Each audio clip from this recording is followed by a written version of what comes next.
6 айда 1 миллиард 100 мың теңге жасаған командадан сәлем. 1 миллиард жасағандарға құсамаймыз. 1 миллиард 100 мың ба әлде не ма? 1 миллиард 100 миллион. 1 миллиард 100 миллион екен кешіріңіздер. Үйлері ойбай 1 миллиард жасайтын адамдарға құсамайды деп ойлап қалмаңыздар. Біз сондай өз қарапайым адамдармыз, иә. Сәл пик милау да бар.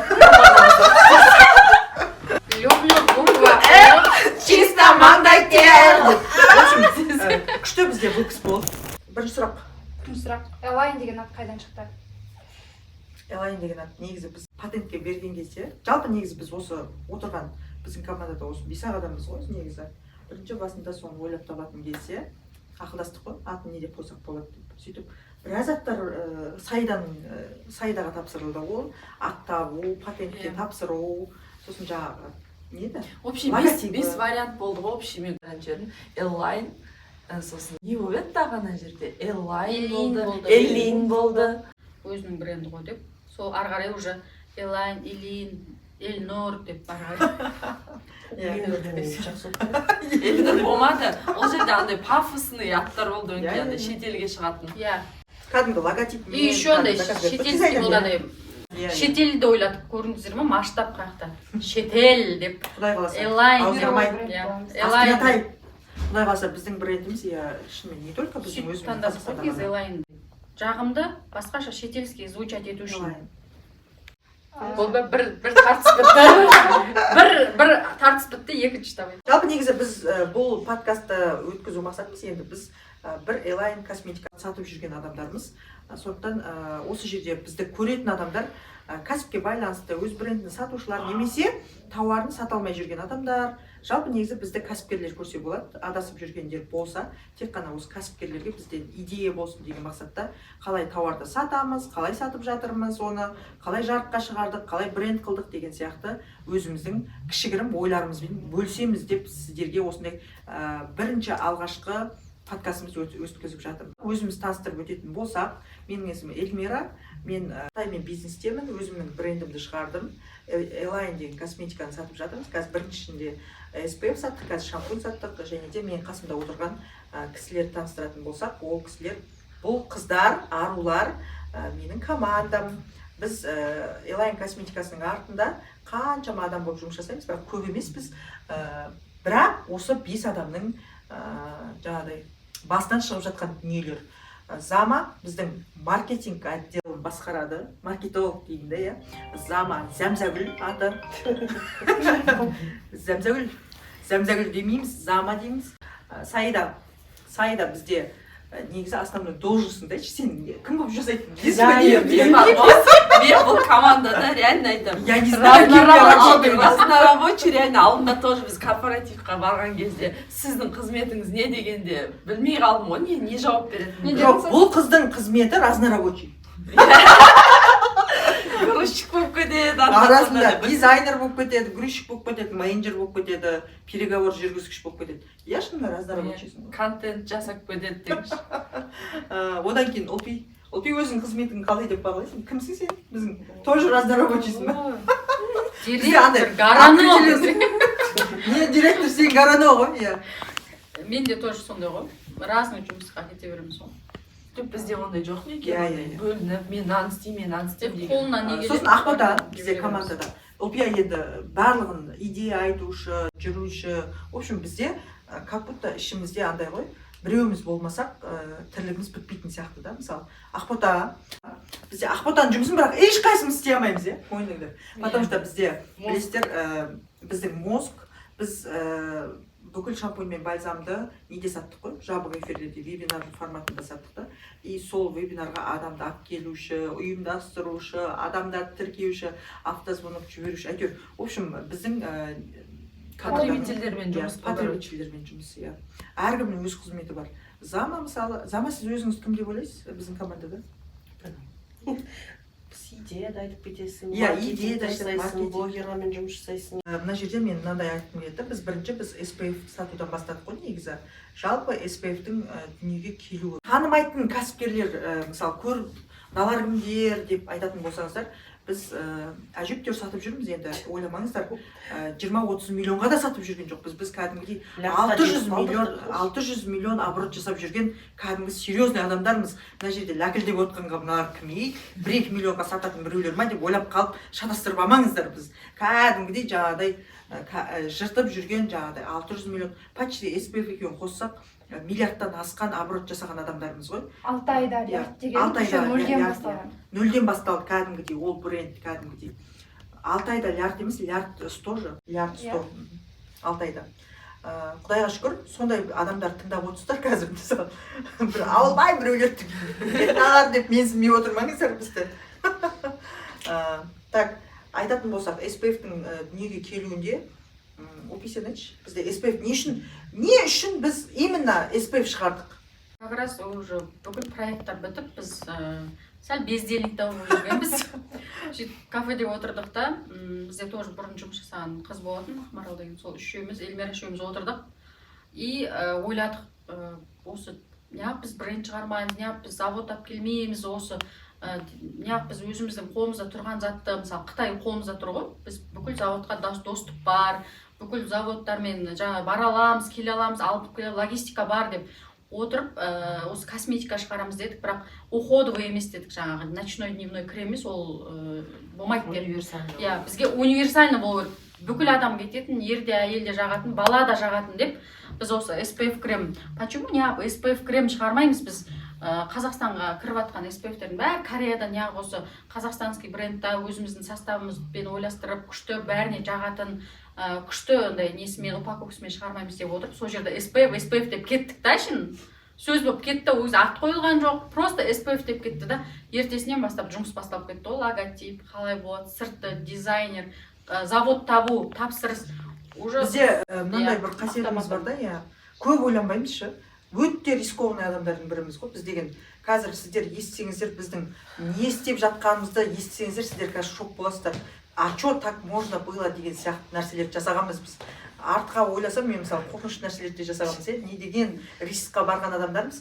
Сол бірақ күнде ойлап табылып, ертесіне уже іске асырып жібердік осы SPF деген. Еще Эльмира содан кейін 2 аптадан кейін ба Қытайға барып, 5-6 заводтан самый топовый заводты тауып, дизайнын, упаковкасын таңдап, жаңадай.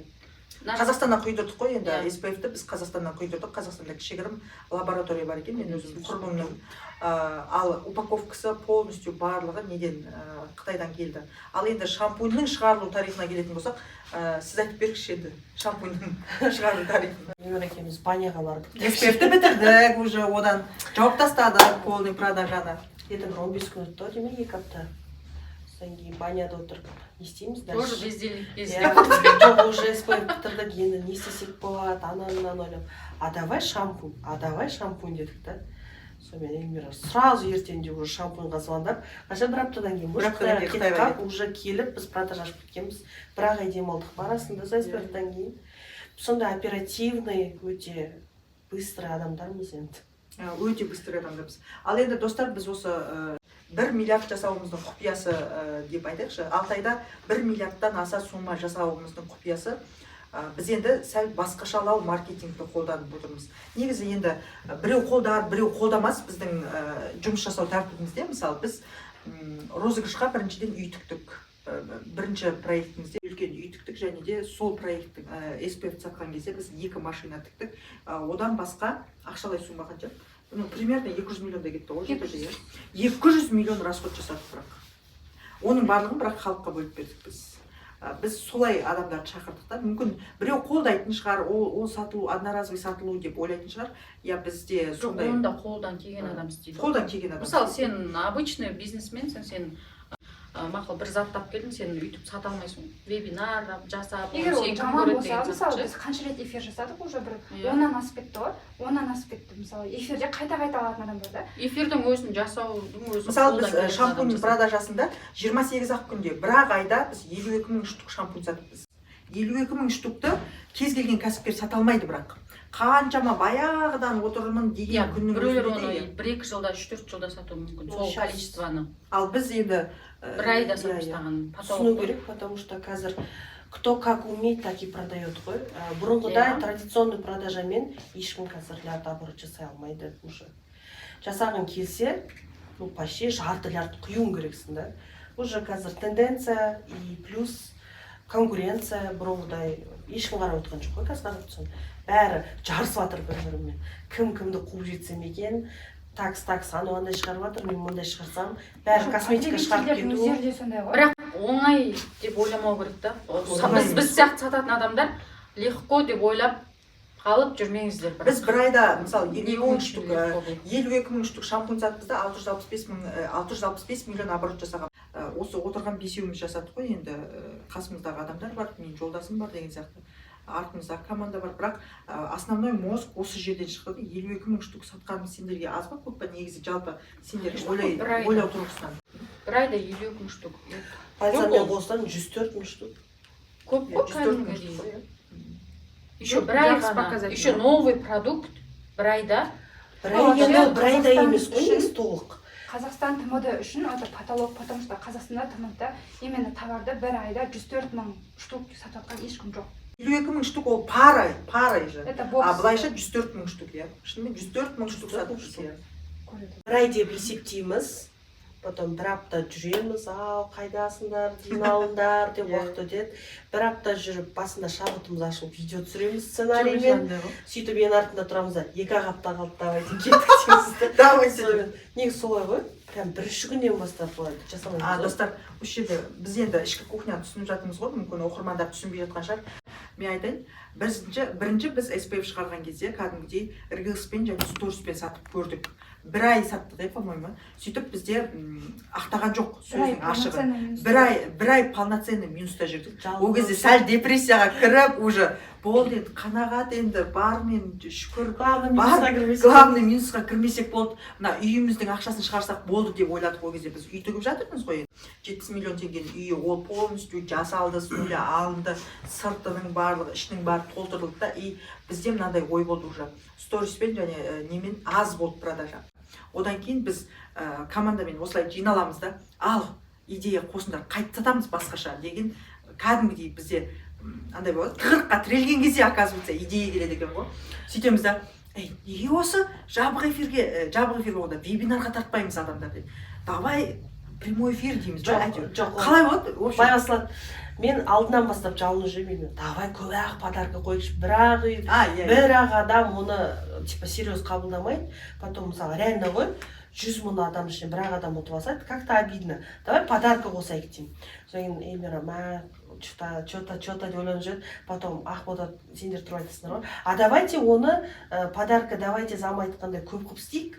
Но оны давайте прямой эфирмен, короче. Давай прямой эфирді өткізейік деп. Сөйтіп жан-жақтан қосылып, мен артында осындай прямой эфир өткізді. И сонымен біз вебинар форматын алып келдік қой, бұл сатуды. Қалай саттыңдар дейтін болсаңыздар, алдында вебинар форматында көп адам жабық сабағыма кел деп, тегін сабағыма кел деп, мысалы, адамдар курс сататын еді. Осы уақытқа дейін курс сатып жүрген. Ал енді біз осы Қазақстандағы алғашқылардың бірі болып, біз жабық эфирде именно вебинарда тауар сатуды алып келдік қой.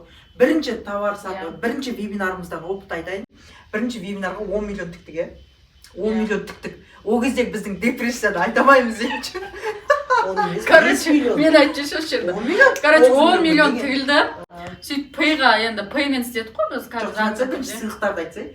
Полный барып Есентайдан сыйлықтарды алып келдік. Косметиканы үйіп, зама жүрдің аяқта. Зама ғой енді Эльмира Есентайдан болса мен технодомды технодомнан не деген техниканы әкеп үйге үйіп қойдық енді. Расход азбасын барахолкадан алыңдар деп, мына жақта біз шулаймыз ғой. Жоқ, оригинал алу керек деп. Тек оригинал күшті подарок болсын дедім мен ше. Адамдар халям-балям емес, кәдімгі қолданатын, бізден барғанда идеальный подарок деп. Сонымен 10 миллионға сыйлықты үйеміз.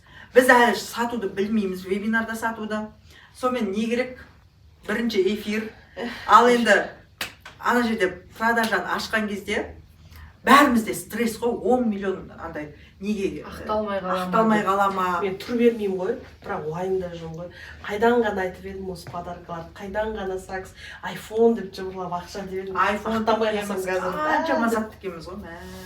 Сонымен, в общем, бірінші эфирдегі Опи сен айтса енді осы жерде. Ол жерде Опидің эмоциялары. Мен мына жерде жабық эфирдемін, сатып өліп атын. Давай алыңдар деп жатамын ғой енді. ол жерде тек қана 10 миллион сен подарка ғой, бірақ товардың себестоимости да бар ғой жерде. Товардың себестоимости да әжептәуір айтты ғой, 6000 бір нәрсе теңге бізде себестоимость. Еще тігіліп отқан подаркалер бар. Еще мен пейдағы сумма, мен пейда, главный пейда мен жоқпын да. Інім отырған, інімнен сұраймын ғой, қанша түсті десе. 2 миллион дейді. 2 миллион. Ал инфаркт болған жана жерде. Қайта Замаға қанша десе 2 миллион. Замада думкада. Мен өте айтты, жарайды, 5-ақ минут өтті ғой, ничего страшного деп қоя қойшы. Сөйтіп 2 миллион. Солай біз жарты сағат па 1 сөйтсе сағат 1-0 айтпай қалған ғой. Сөйтсе 1-0 айтпаған ғой, 20 да. На самом деле 20 миллион болған ғой. 2 деп. 3-5 деп, 3,5 миллион деп бізге. Сосын 3,5 миллион деп сөйтсек 1-0 айтылмай қапты да. 38 миллион болған екен негізі. сол кезде бар ғой, мен мына жақта сатып жатырмын ғой, ал артта бұлар жүреді, камераның алдында мен сатып жатырмын, и мына жақта бәрін эмоциясын көріп тұрамын ғой, мен қолымда сатып жатырмын, SPF-ті алыңыздар, осыншама ақша ойнатамын деп айтып жатырмын мен, и мыналар өздерімен өздері құшақтасып бір уақытта 1-0 дұрыс емес екен. Ақбота екеуміз бүйтіп жүрміз ғой. жылап отыр кәдімгідей. Құшақтасып екеуміз жылап жүрміз ғой. Замалар қуанып құшақтасып жатыр, и мен сразу мыналар что-то, а мен көріп тұрмын, менде қолымда касса ғой, менде Каспий Пэй бар, и мен біліп тұрмын да, менде настроение нормально, болды, әйтеуір 10 миллион ақталды ғой, 10 миллионның хотя бы несі шықты ғой деген менде қуаныш бар. Мыналарда жаңа 1-0 аз айтқан, мә сондағы сонша 3,5 миллион жасадық па деп стресс ғой бұлар енді.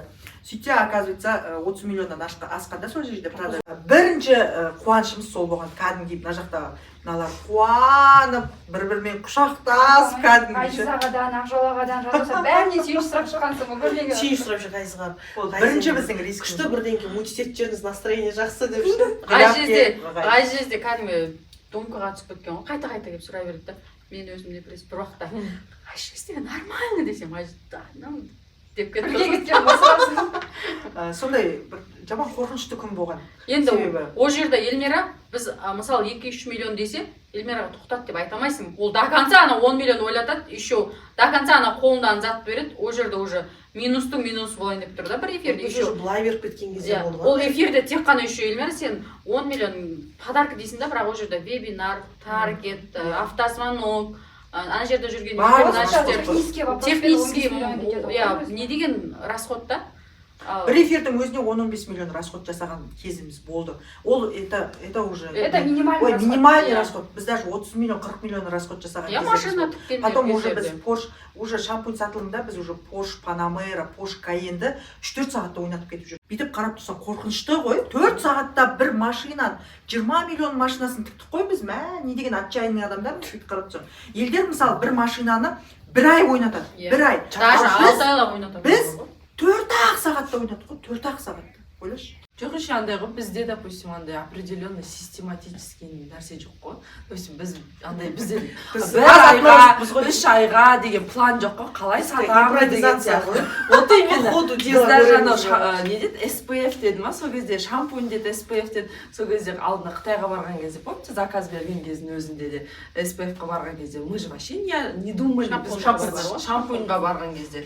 Шампуньға как раз Қытайға барған кезде заказ беріп отырмыз, бізге шарт беріп отыр, 100 бір нәрседе миллион деп. Анан көреміз, біз на самом деле на руках не было этих денег. Болған жоқ, ақша да болған жоқ, ресурс болған жоқ ондай. Бізде просто идея болды, Эльмира вообще все, давай дегенмен жүреді. Сөйтіп заводқа бардық. 70 000 заказ беріп қоямыз ғой. Еще қоймен, 70 қоямыз. Еще 10 миллион задатық қалдырып кетеміз ғой еще. Еще 10 миллион задатық қалдырамыз да, все дейміз да, заказ беріп кетеміз. А дальше қалай оны аламыз, не істейміз уже дальше по этому, как проблема настигает, сол моментте шешіп отырдық қой бәрін. Жоқ неге жетпісін сатып жүрдік, кішкентай бір 15 күн болғанда. Біз негізі еще мен анандай ғой, бұлар ұрсады ғой маған. Бір-ақ айға, мысалы, жаңа жылға дейін беріп тастаймыз дедік па, беріп тастауымыз керек. Ана SPF-те де 2 ай саттық қой негізі. 1,5 ай саттық па. Страшно тез саттыңдар ғой деп шок болып еді ғой бәрі ше. Мен ұзақ сатқан орнатпаймын. Біз бұны созаламыз 3 күнге. Мысалы, 25 десе, 28-іне дейін ғана создыра аламыз, а так созамайсың бір айға. Бір аптаға да созбайды вообще. Никак үлгермейміз деп қана созғызады қыздар меніңше. Мен просто... Үлгермейміз ба? Онда ертеңге созайық. дейді да, хотя 3 күн деп көндіресің ғой. Иә. Бізде өзімізде жұмыс жасау тәртібіміз қызық негізі. Еще андай біз бір осы проект бойынша қатты ұрысқан жоқпыз вообще, иә. СПФ-те де шампуньда да біз қырылып, мысалы артында қанша проблемалар болып жатады ғой. Бірақ бір жылап, деп қуаныштан жыламасақ, иә? Тек ана үйді үйреніп жатқан кезде еңірейтініміз болмаса, біреу машина тоқса машина тұрмаса, сондай кезде жыламасақ, былайша бүйтіп проблема болып жыламадық мүлдем. Иә, андай бір дұрыс жасалмай қалып, бір косяк болып, или болмаса бір-бірімізге сеніп кетіп, бір нәрсе дұрыс келмей қалып, вообще ондай болмады осы 2 проектта да. Оның алдындарда болатын енді бірақ. легко жасау керек. Легко жасады. Өте легко жасады, иә. Шай ішіп отырып, асықпай, мен я не понимаю, өтірік офисқа жинап бәрі напрягать етіп отырады ғой адамдар. Деп ше. Қазір напряженный сен андай нең жоқ андай, желание жоқ. Өтірік анадан лишь бы зарплата алу үшін қорыққаннан. Ол жақта стратегия бір адам құрады ғой, типа бір адам идеясы да, и соның бәрі орындау керек, ана бәрін қоғып жұмсады. Біз, короче, Феллиниға барып аламыз. Бізде офис жоқ. Шай ішіп отырып. Тек Феллини Тек Есентайда жиналамыз, жаңа Феллини дегенде. Сонымен сол жерде идеяны айтамыз, жалпы. тамақ ішіп аламыз. Негізі, короче, еще бізде анау-мынау подаркілер сыйланбайды. В общем, үйді де таңдаған кезде де біздің бірінші үй, СПФ-ке таңдалған үйді айтайық та историясын. Кстати, достар, бізде менде андай принцип қой. Мен негізі кейде қатты артық кетіп қалам, кейде, иә. Мысалы, біз СПФ-ке сыйланатын үйде біріншінде мен болмаймын да, біз Қытайда жүреміз, иә? Қытайда болдыңыз, иә. Сөйтіп командама тапсырамын мен мына кісілерге үй таңдаңдар деп. Сөйтеді да бұлар бір үйді барып алады. Договорды 15 миллион теңге береді. Тұрып жатырмын деп қойсаң. Иә, 15 миллион теңге беріп қояды. Нотариально беріп болды аламыз деп ана сөйтіп Эльмира вообще неден Қытайдан келеді да ана үйді көріп шок болып жылайды ана жер. Бірінші барады Эльмира ана үйге бізден бұрын. Иә, барады да машинасымен. Біз келе жатамыз да жанынан зу етіп Эльмира өтеді ғой машинамен. Что-то не то деймін. Сөйтсем бірақта группаға ана үйлерді қордыңдар! Жолы не ұялғасындар дейді. Депрессия уже 15 миллион беріліп қойған, прикиньте, 15 миллион беріп тұрған ана хозяйкаларына уже ол 15 миллионды алып, олар подзалог болған ғой, залогтан шығарып қойған ғой, ана 15 миллион ақша жоқ, қайтармайды оны. Сөйтіп сондай шок болып не істейміз деп, ё-моё. Сондаша меніңше ақмақтығым ғой, бұл жерде менің ақмақтығым деп ойлаймын ше, негізі. Үй әп-әдемі, районда әп-әдемі, Алматының іші әп-әдемі. Бірақ менің единственный проблемам мынандай ғой, жолы жоқ деймін ғой. Қай бетімізбен ертең мына жерге блогерлерді рекламаға алып келеміз деп ұрысқасың ары. Ақбота сен айтшы, қайтып қорқып едің сен менен. Шош кеткен соң. Группаға жаман айқа жағасың. Ужас. бір түрлі болып қалдық қой, екеуміз біріміз екеуміз ғой ше барып. Хорошо, что мен қазір анау үйге арттарынан бармадым. Басқа жұмыстарым бар деп кетіп қалдым. Мыңға бір шүкір деймін ғой. Еще, как раз ол да проблема легко шешіліп кетті. Мен де өзімнің үйге деп жинап отқан 15 миллиондай ақшам бар еді. Мен айттым, осы үйді мен ала салам дедім. Қалған Эльмира қосып берді. Сөйтіп осы үйді сыйлаған маған. Короче. В общем, мынандай болды ғой. Ол үйді возврат жасамаймыз деді. Жасалмайды. Возврат вообще жасамаймыз, 15 миллион теңгені қайтарып бермейміз деді. Сонымен Олпида 13 миллион теңгесі болды. Сонымен Олпи айтты, маған ұнайды, осы үйді аламын деді. Сөйттік та, сонымен біз кім ғайыздармен ақылдасып, в общем, ақша қосып, үстіне 31 миллион теңге қосып, общий 44 миллион теңгеге сол үйді Олпияларға сыйладық, сол үйді. Ал сөйтіп, бірінші СПФ-тегі үйді, қазір Аршат ханымдар тұрып жатқан үйді барып 10 алдық СПФ-ке сыйлауға. Ол енді үлкен тоже двойной расход болды ғой енді бұл жерде, бірақ ничего, Олпия тұрып жатыр, Олпияға сыйладық. Мен соның арқасында аяқ асты үйлі болып қалғанмын. Кстати, мен ол уақытта мен үй аламын деп жүрген жоқ едім. Олпияға сюрприз жасадық, в общем. Негізі біз мен ала салам кредитке, ипотекаға деп айтты. Мен өзім оны Эльмира береді емес айтпақшы. Мен 15 миллион құйып қалған оформить ете салам деп жүргем. Сөйтіп Эльмира маған сюрприз жасап сол үйді алып берді. Біз Ғайз екеуміз сразу ұйымдастырып бекеттің атына жаздырып, соншы, сонымен ақшасын төлеп, бұларға сюрприз жасап сыйладық қой, в общем. Ешқандай кредит, мен өзім негізі кредит алам деп жүргем, өйткені мен ол 31 миллионды Эльмирадан сұрамаймын, 31 миллион бересің ба жетпеген деп ше. Өзім чисто жаңағыдай оформить етіп ала беремін осы үйді. Как раз менде оформить ететін ақша бар, ары қарай кредитке жібере саламыз, төленеді деп ше, 200-300 мың төлей аласың ғой деп ойлап, сондай идея айтқан едім. Артынан Эльмира наличка ақшамен сондай үйлі болып қалдым айтпақшы, бір сіздердің арқаларыңызда. Соны кейін ойланып отырсам, не болыпты жолында деп, қазір мысалы Ұлпияның үйіне қайта барамыз ғой енді. Әп-әдемі күшті үй, Құдай-ау, мен сонда не деген принципиальный бәле болғанмын деп ойлап. Жоқ, негізі қалаға жақын ол кәдімгі мен мысалы жұмысыма да жақын, қалаға да жақын, қатты алыс емес. Просто ол жолы. Просто ауылға жол түспегенде әлі. Сол тұрғылықты жерге. Просто қалаға кіреді бұл район. Қалаға Алатауский район. Сол кезде запуск жасаймыз, блогерлерді апарамыз, ол жақта вечер жасаймыз, бір нәрсе істейміз деген кезде айтқан. Ең бірінші еще көшесі тар еді ғой, жұмшаққа әлі солай ғой. Ашылмайды да ғой енді. Сәл кеңдеу екен, уже үйрендік өзі. Кең екен деп, қаланың ортасы екен десе. Центрда тұрамыз біз. В общем, сондай қызықтар болды. Ал екінші үйді уже опытпен кәдімгідей барып алдық қой. Уже жарты жылдың ішінде 2 үй беріп тастапты сол. Біз уже қазірше анау үйді менсінбейміз, шын айтайын, жаңағыдай. Бір однотипный үйлер. Біз уже фантазиямыз уже кеткен ғой ондай. Жалпы сендер осы ойға қалай қарайсыздар? Қазір енді барлығы үй бергіш болып кетті ғой. Біз енді тағы да шампунь запускын жасайын деп жатырмыз. Тағы да бізде масштабный запуск болайын деп жатыр. И тағы да үй берсек деп ойлап жатырмыз. Жүздеп жатырмыз ше. Сол мысалы заезженный тема емес па? Қалай қарайсыңдар? Смотря кім береді, шынайы береді. Енді біз шынайы береміз ғой енді. Еще ішін наполнениясын прям бәрін от души жасап, өз үйіне жасап атқандай. Халям-балям емес. Мен ойлаймын да, онда тұрған не бар мысалы. Мысалы, сен шампунды бәрібір аласың. Head and Shoulders'тан, если ойлай шашың не болса 15-25 мыңдық брендтан аласың. Или болса біреуге подарок берсең, бәрібір сол косметикадан бір нәрсе набор алып беруі мүмкін деген сияқты. Шампунь алып үйретіп алсаң, не шампунь? Жоқ, мне кажется, үйден басқа подарка жоқ уже. Квартира так ценится. Частный дом болса, вот реально ценится. Одан басқа білмеймін, частный самолеттен яхт алып бермесең, либо басқа Дубайдан ба квартира алып бермесеңіз, потолок сол болады. Мен айтамын да, біз уже кәдімгідей шынымен екінші шампунь сатқан кезде біз бір үй 5 машина беріп саттық қой.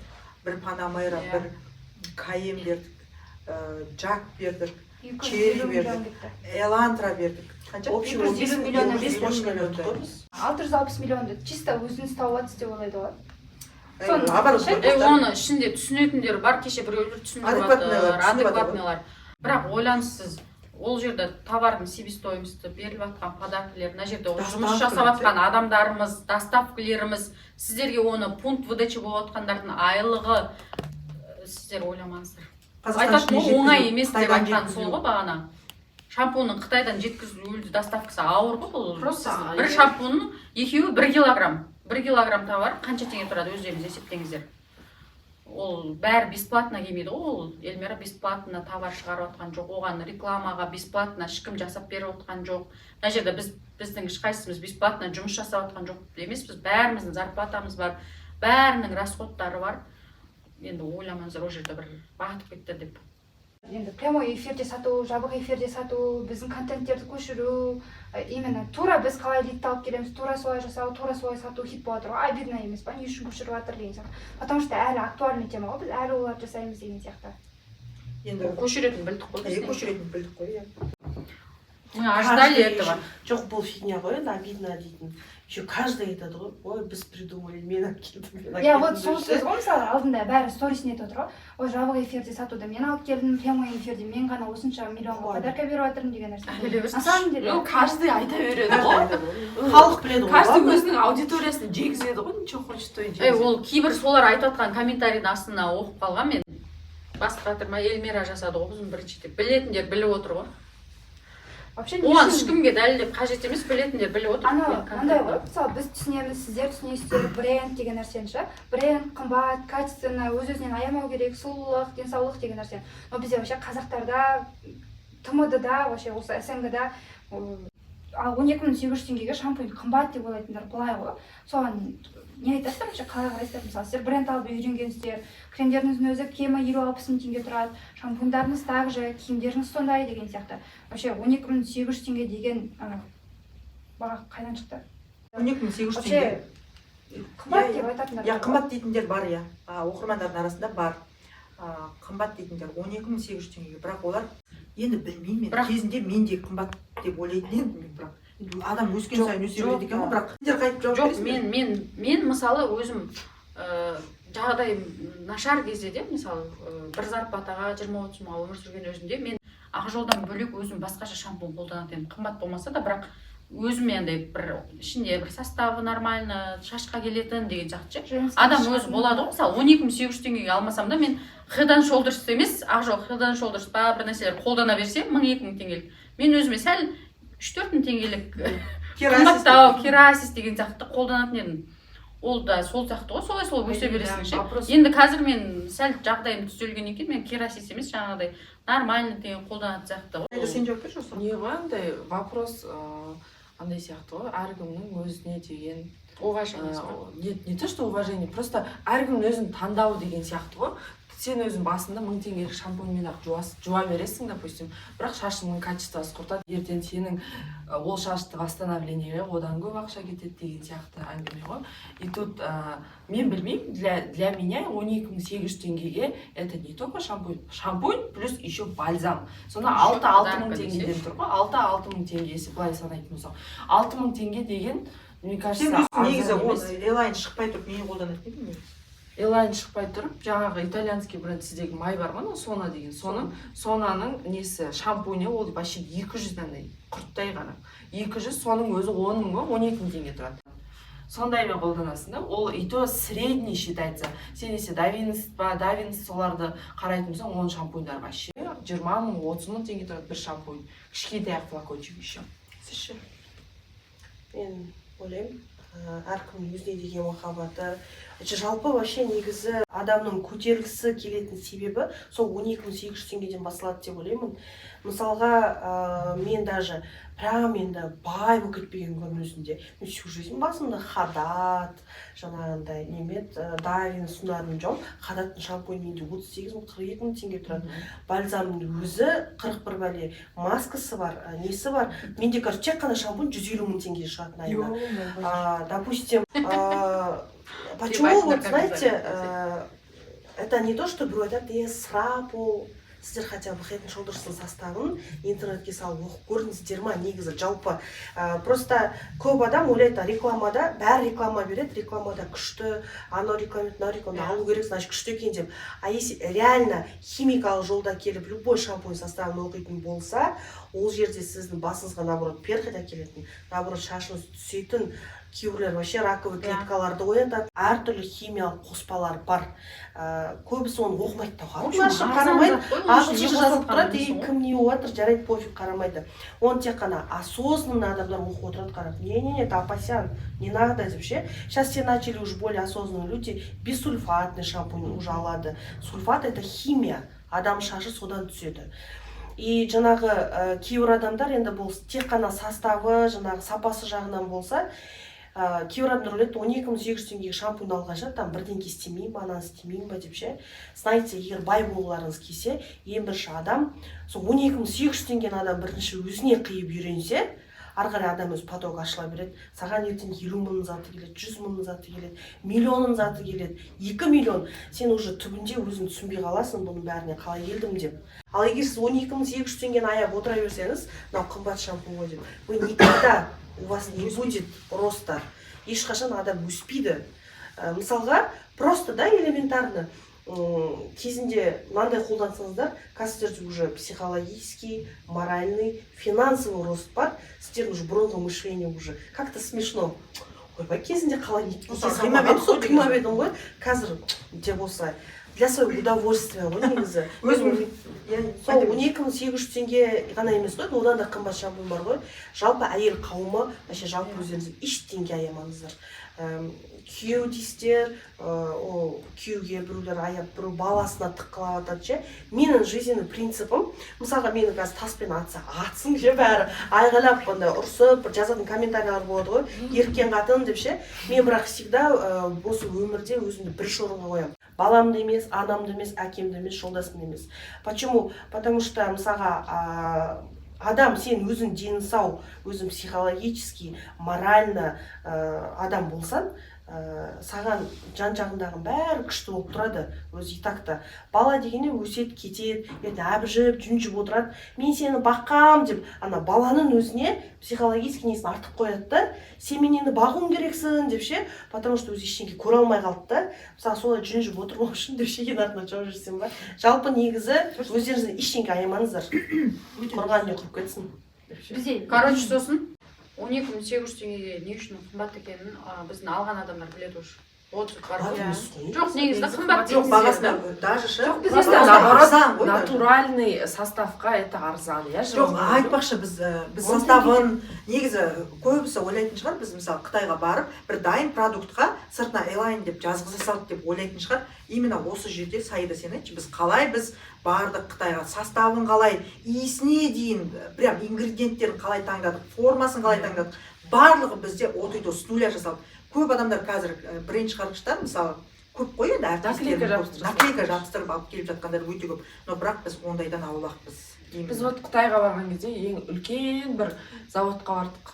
Ол заводта, получается, Европаға косметика шығарады. Өзінің үлкен жаңағы лабораториясының өзі қандай, андай ұзын коридор жасап қойған, там үлкен андай канистр емес, полноценный, андай үлкен бір беті жабылатын, түсінбейтін нәрселер, соның ішін бәрінде бірдеңелер мешает. Мына жағында лаборатория, химия істетіп жатады, адамдар как положено бастарына не киіп алған халаттармен. И біз барған кезде как раз каждый ішін составын бәрін өзіміз таңдағанбыз. Допустим, перхит туғызбайтын состав бізге жасап беріңдер. Біз өзіміз деталь таңдадық қой. Иә, шашты түсірмейтін, иісі мынандай болу керек, осындай, иісі жоқ, мынау келмейді, мынау болады, мынау болмайды. Парфюмированный, шашты бисульфатный, каждый ингредиенттерін біз өзіміз таңдадық. Универсальный шампунь болды ғой. Перхитсіз, шашты Өзіміз әбден күліп едік қой. Әбден күлдік, бірақ енді ондай шампунь бола ма болмай ма деді, бірақ кәдімгідей лабораторияға былай не қылып, иісі парфюмированный. Каждый иісті берді бізге.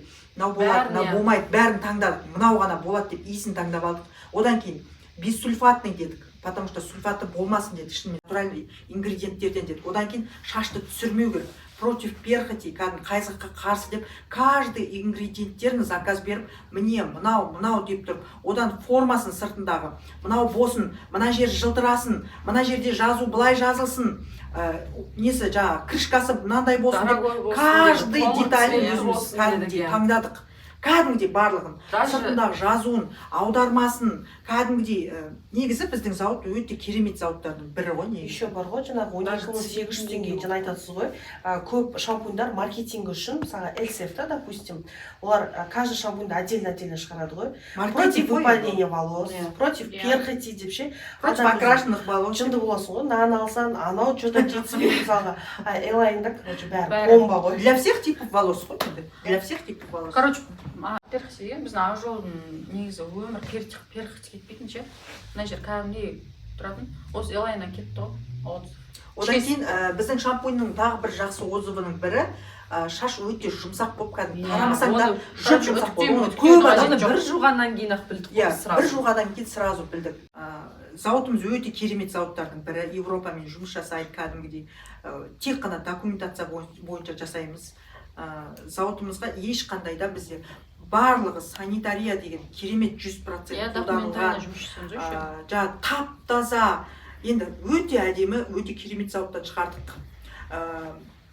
Маған өз принципиально маған упаковканың өз әдемі болғаны, тіпті шампуньның қоюлығын да біз таңдадық. Одан жаңа шампуньның цветін де таңдадық. Ол жерде әртүрлі цвет болды, қара цветі болды, қоңыр цветі болды, ақ цветі, бежевый, зеленый цвет. Соны даже сондайына дейін таңдап. Қоюлығын айтшы, бұндай қою шампунь негізі бір реткі. Кәдімгідей неғаған кезде қою ағы кәдімгі ол ішінде составы жақсы ғой, су көп емес деген сияқты. Шампуньымыздан жаман отзыв естіп жатқан жоқпыз, Құдайға шүкір. Енді тағы да осындай үлкен крупный запуск жасағалы жатыр. Еще шампуньның да себестоимості қымбат шықты ғой бізге. Иә. Өте қымбат. Мысалы да, қарасаң, Head and Shoulders'ты мысалы қаншаны сатады өзі 2,5 теңге ма? Онда Онда тақап кетіпті ғой негізі Ой, қымбаттады ғой. себестоимости примерно 500 ба, Білмеймін, сондай қанша теңге. сонда себестоимости бағасын білмеймін. 500 емес шығар. 2,5 ба сондай ол? 2,5-2800 шығар мысалы ше. 2800. Қазір арзан шампунь жоқ Ну, енді. олар просто андай ғой, ондай компаниялар товардың себестоимостіне, товардың упаковкасын, маркетингін, скаттарын бүкіл андай айлық расходтар Бірақ бізге қымбат шығар, себестоимостының өзі қымбат қой бізде. штука не істеп Енді жүрсің? анандай логистикасын қоспағанда Логистикасын қоспағанның өзінде қымбат шынымен бізде. бізде Мысалы, логистикасы кеше қосқанда біреулер 6000 айтып теңге қойды, болды. 500 теңгенің шампунь деп айналайын, 500 теңгенің шампунь тауып берсе ше, мен оны қолданбаймын да, сатпаймын да едім. Шампунь түгіл, сабын да жоқ. Жоқ, біз не үшін біз не үшін екінші Сабын да рет жоқ қой. бұл запуск неғып екінші рет жасалып жатырмыз. Андай отзыв жақсы болған соң. Еще стримда сатылып екен олар. Стримда сататқандар көп та. Біз сол үшін екінші рет алып келдік. Егер бізде отзыв нашар, андай онша емес продукт болса, бізде жоқ болып кетеміз ғой. Иә. И Негізі вообще өнімге ешқандай отзыв, жаман отзыв жоқ. Даже SPF-мізде де керемет болып шықты. Я SPF-ті да Әлі еще күнге сұрап мен жатыр еще. өзім қолданып жатырмын. Қыс болсын, жаз болсын, любой уақытта, любой шетелге алып кетемін. Өзімнің кремім, өзім мақтанамын, если честно. Шығарған өнімдерімізге жаман отзыв болмаған кейін Құдайға шүкір дейміз. постоянно мысалы адамдар айтады ғой, өзінің товарын өткізу үшін істеп жатыр, өзінің товарын өткізу үшін машина беріп жатыр, алдап жатыр. Дұрыс қой, нәрсе не үшін деген істейміз сияқты. басқа? Алдап Жоқ, енді, емес. конечно, сол үшін істейміз, бірақ Качественно. оның ар жағында да андай нәрсе бар ғой, халыққа көмектесіп жатырмыз, ақшалай беріп жатырмыз, Үйлі болып жатыр, иә. үйлі болып жатыр, машина болып жатыр деген сияқты. Кредиттары Еще да бар. осы запусте байқасаңыздар, бізде постоянно андай не адамдар тұр ғой, керек адамдар ше, машинаны да, Ниеті түзу үйді де, адамдар. ақшаны да, Мұқтаж той жан. жасайтын адамдар, кредит жаба алмай отырып деген адамдар тұр. Иә, бізде мысалы 1 миллион теңге ұтып алған, просто так эфирде отырып, ештеңе сатып алмай, Замира деген қыз ба, ұтып алды 7 айлық ше. Сол мысалы 1 миллион теңге ұтып алды, эфирде просто так отырды. Ол даже шампунь мен бальзам алуға ақшасы болмаған екен да. И сол айтып жатыр да, біз еді қарапайым тұрады екен Жетісайдың ауылында. Айтып жатыр, біздің үйдің терезесі ағаштан еді. Біз осы 1 миллион теңгеңізге сіздің терезе заказ бердік деп айтты. Күйеуім қуанып жатыр деп, мысалы пластиковый терезе заказ беріп тұрды. Қуанып қалдым кәдімгідей ше. Сондай бір адамның әжетіне жарап жатқан, біз просто так ештеңе алмаса да соны 1 миллион теңгені бердік қой сол адамға. Ол кәдімгідей рахметін айтып, сондай бір керек дүниесіне жаратып жатыр екен. Біз 500 мыңдап, 1 миллиондап тараттық қой енді эфирлерде. Үйді бердік. Үйді беретін кезде менде бір апта бұрын андай болды менде. Жаңа жыл қарсаңы келіп жатыр. Өзі именно біз үйді сказочный қылып істеп қойдық. Я Алла тағалам бір 10 жыл, 20 жыл бір квартирада жүрген отбасына бұйырсыншы деп мен іштей тіледім шынымды айтайын. Кәдімгідей бір қуанып өмір бақи джекпот қой ол деген. Қаншама жыл квартираның, баспананың тапшылығын біздің қазақ түсінеді ғой, ешкім түсінбесе де. Сол шынымен жаңағы эфирде ана Айдана ұтып алған кезде ана үйін сразу көрдік қой өзіміз енді. Көрініп тұр ғой енді жұпыны жерде тұратыны ше. Сол ұтып алған кезде кәдімгідей мен өте бақыттан басым айналды. Кәдімгідей мен сол кезде былай тіледім ғой.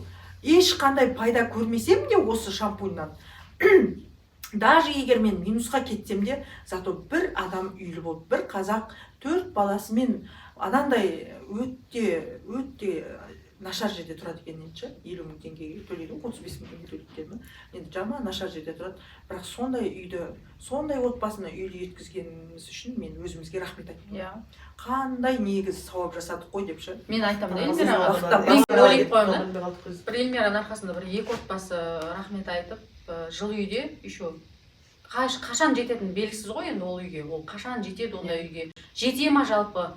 Или вообще сол квартирада үйсе ма деген ше. Сенің Эльмираның осы проектісінің арқасында 2 отбасы жылы үйде жаңағыдай жылы тамақтарын ішіп балалармен бақытты өмір сүріп жатыр ғой. Сатып жүрген жоқ ол, тұрып жатыр.